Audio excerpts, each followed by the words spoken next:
वैष्णवी हगवणे मृत्यू प्रकरणी बावधन पोलिसांची पथकं वैष्णवीच्या घरी दाखल झाली, तर पोलिसांची 2 पथकं वैष्णवीच्या सासरी आणि माहेरी दाखल झाली। वैष्णवीला मारहाण करताना वापरलेल्या वस्तूंचा पोलीस पंचनामा करणार आहेत। तर महत्त्वाची बातमी आपण पाहतोय।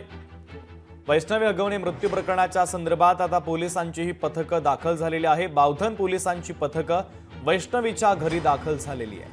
तर पोलिसांची ही 2 पथकं आता वैष्णवीच्या सासरी आणि माहेरी दाखल झालेली आहेत। वैष्णवीला मारहाण करताना वापरलेल्या वस्तूंचा पोलीस पंचनामा करणार आहेत आणि त्यासाठी आता पोलिसांची ही 2 पथकं दाखल झाल्याचं कळतंय।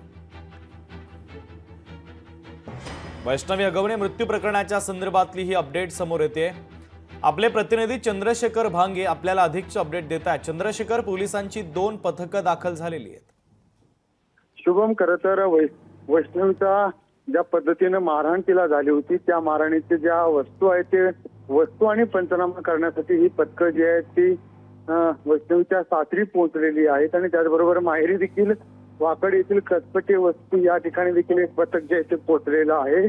आपण पाहिलं की भुगाव या ठिकाणी सुद्धा एक पथक जे आहे ते पोहोचलेलं आहे। याचे 2 पथकं जे आहेत पंचनामे करण्यासाठी माहेरी आणि सासरी या ठिकाणी पोहोचलेले आहेत। आपण पाहिलं की या पंचनाम्यामध्ये वैष्णवीला ज्या वस्तूंनी मारहाण झाली होती ते रॉड असो किंवा इतर बेल्ट असो या हे वस्तू सुद्धा पोलीस जे आहे ते जप्त करणार आहेत, त्याचा शोध घेणार आहेत आणि घरझडतीमध्ये वैष्णवीच्या ज्या गोष्टी आढळतील त्या सगळ्या गोष्टीचा पंचनामा जो आहे तो बावधन पोलीस करणार आहेत। शुभम, अगदी चंद्रशेखर, महत्त्वाचे अपडेट या बातमीच्या संदर्भातले पोहोचवलेले आहेत। तुर्तास धन्यवाद।